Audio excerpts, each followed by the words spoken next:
E, por último, eu quero aqui aproveitar o meu tempo final para, nesse momento, falar sobre a questão do voto impresso.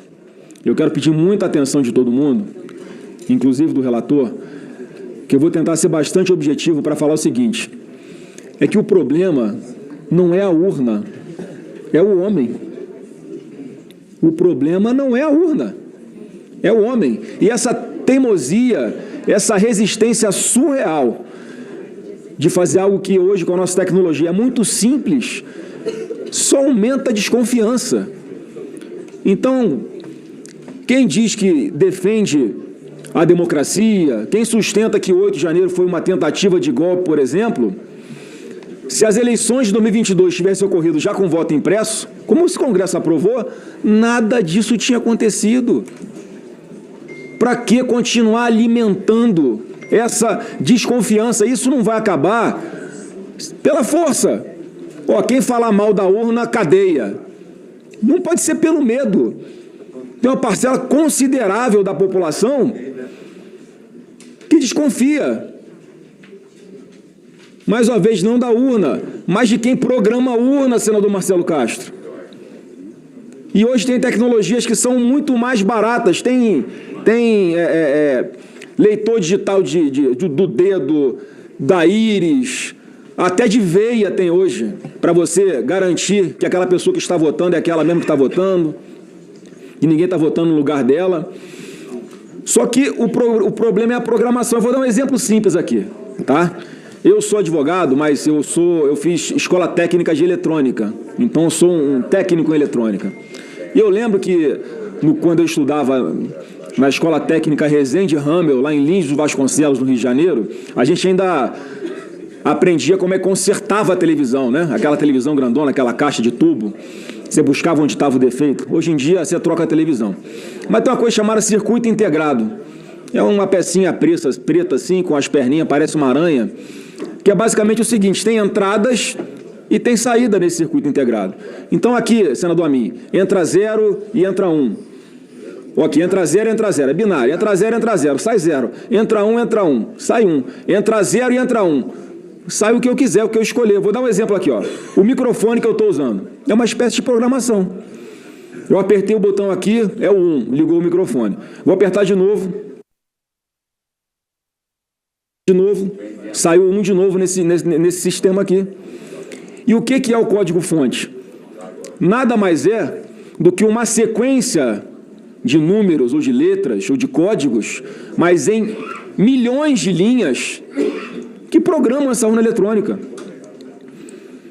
E quem me garante que quem faz essa programação não pode pegar 3 letrinhas, 3 números, ou uma linha dessas milhões e programar para quando encerrar o processo eleitoral, o mesário vai lá, aperta um botãozinho na máquina, está encerrado o processo eleitoral. Quem me garante que não pode pegar 10% dos votos do Esperidião Amin e passar para o Jorge Seif para Senado do Rio de Janeiro, lá em Santa Catarina? Eu acho que aconteceu, não acho. Não acho. Sinceramente, não acho. Mas pode acontecer? Então eu faço até uma pergunta aqui para todo mundo. É impossível acontecer isso? É impossível acontecer isso? Se você pensou aí no silêncio da sua consciência, olha, é muito difícil que aconteça, eu não acredito que aconteça. Vossa Excelência perguntar quem ganhou, ninguém vai dizer que aconteceu. Quem perdeu, você me disse que aconteceu. Eu vou chegar lá. Porque aí depende do interlocutor. Senador Otto, o que Vossa Excelência está falando está errado, sabe por quê? Quando o Bolsonaro ganhou, houve investigação, eu vou chegar lá. Toda regra tem exceção, né? Quando o Bolsonaro ganhou, houve investigação, eu vou chegar lá. Toda regra tem exceção. Então, é óbvio que é possível que isso aconteça. Agora, e sinto informar que quem pensou desse jeito igual a mim, eu acho que todo mundo aqui pensou que não é impossível, tá? Para Alexandre de Moraes, você é um golpista. Pode pegar 17 anos de cadeia. Mas aí, e se houver essa manipulação pelo ser humano que inseriu essa programação na urna, senador Otto? Aí, tá bom, Flávio. Então, prova o que você está dizendo. Olha, eu não sei como provar, mas eu sei como evitar que alguém que faça isso não consiga atingir o seu objetivo no final. Porque pelo que está sendo proposto aqui, essa coisa simples que está sendo proposta aqui, quando o eleitor vota, tem uma caixinha de acrílico pequenininha do lado assim, que ele não tem acesso ao voto, ele confere se o papel está igual ao que ele digitou, aperta confirma de novo, cai numa urna lacrada e acabou. Você pode fazer uma auditagem disso. Foi o que aconteceu na Venezuela. Hoje o mundo todo sabe que houve fraude naquela eleição por causa desse sistema, meu Deus do céu. Porque a resistência de fazer isso. E aí falam, mas nunca houve fraude no sistema eleitoral. Eu vou falar assim, olha, é verdade, nunca houve fraude comprovada, até porque nunca se investigou. Nunca se investigou. Ou melhor, já se investigou quando o presidente Bolsonaro venceu as eleições de 2018.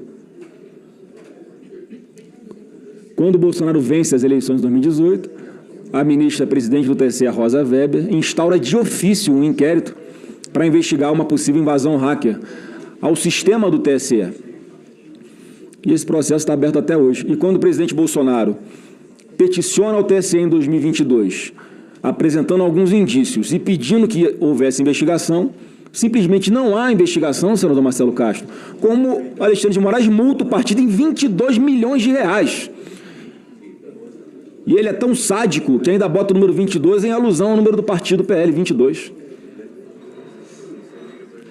E uma coisa simples como essa aqui, você pode evitar esse tipo de fraude, se é que ela acontece, mas você pode evitar. Então, presidente, para concluir, eu queria pedir mais uma vez aqui a aprovação dessa emenda para aumentar essa segurança na urna eletrônica. Vejam aí, a gente trouxe um trecho completo da fala do senador Flávio Bolsonaro. Ele comentou tanto a criação de novos tipos penais dentro do Código Eleitoral, inclusive com penas grandes, né? E também agora a gente mostrou a opinião dele sobre impressão de voto. Eu quero chamar o Eli, mas antes do Eli vir para a tela, eu só quero fazer um pequeno esclarecimento aqui para a nossa audiência. Quero agradecer a presença de vocês e há diversas pessoas aqui se manifestando sobre a impressão de voto. A impressão do voto, gente, vamos encerrar essa mentira.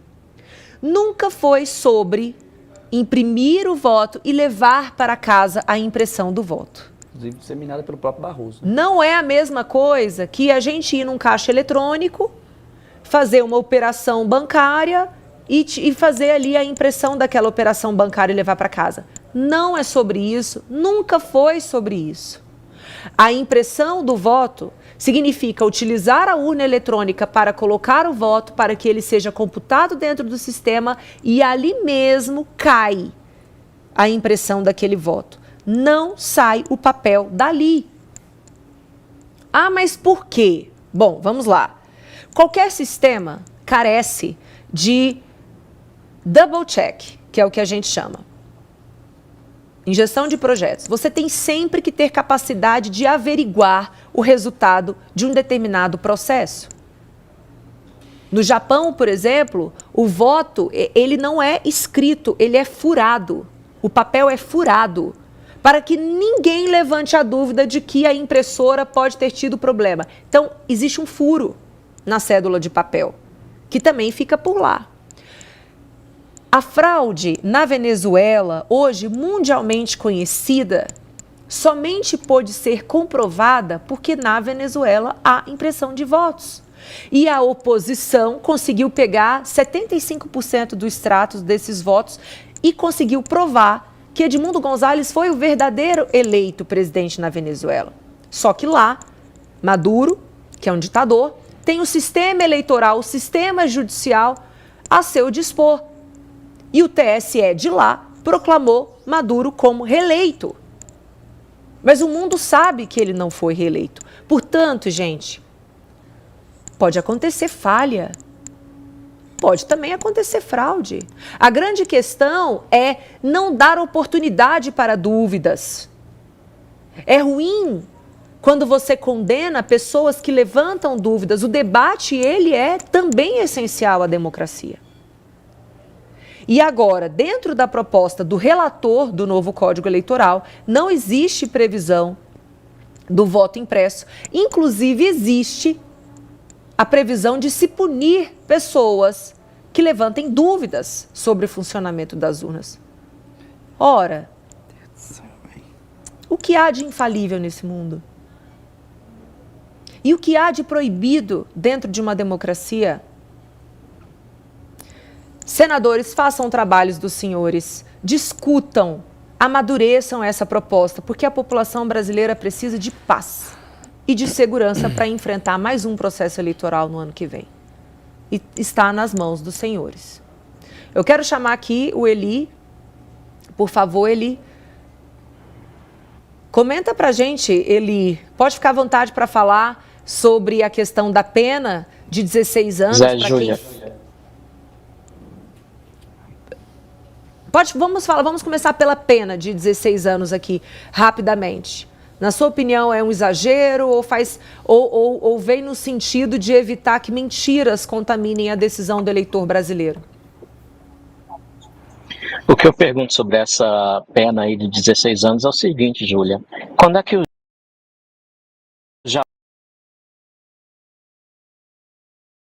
Janones, sabidamente inverídicos, né? O Janones, eu tive a felicidade de ler o livro dele, e lá ele confessa que produziu fake news. Ele foi para a porta do Templo de Salomão para inventar que o Bolsonaro tinha pacto com o diabo via maçonaria. Aí eu expus isso, eu resenhei o livro dele, mostrei lá que ele confessa que produziu fake news. Ele disse que ia me processar, até hoje nada. Enfim, então a gente vê essa assimetria de aplicação. Então, a direita, observando essa assimetria de aplicação, o que ela tem que fazer? Barrar qualquer tipo de medida adicional de transformar eleições em caso de polícia, que é isso que está acontecendo, né? O próprio Alexandre de Moraes, ele até se gaba assim, do poder de polícia do TSE, quando ele era lá presidente da corte, que foi quando ele mais cometeu os abusos, né? Eu, junto com o David Agape e o Michael Schellenberger, revelamos há um ano atrás, na nossa série de reportagens do Twitter Files Brasil, que o TSE quis coletar dados pessoais, violando o Marco Civil, de centenas de milhares de brasileiros só por terem postado uma hashtag no Twitter pedindo pelo voto democrático auditável. Essa era a hashtag, voto democrático auditável. Aí o Twitter resistiu a esse pedido, essa tentativa de coleta em massa de dados, e no fim foram as 200 pessoas, tá? E aí estavam obcecados, os ministros ali do TSE e do STF estavam obcecados quando descobrir quem é que começou a hashtag. A hashtag era só isso, voto democrático auditável. Qual é o problema numa democracia de pedir uma reforma do sistema eleitoral, né?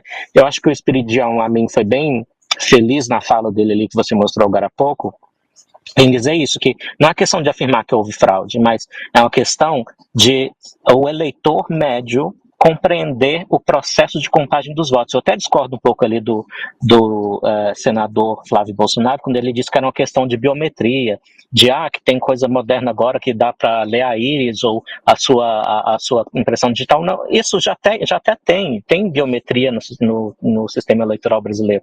Não é isso, eu acho que ninguém duvida, né, que precisa um documento ali.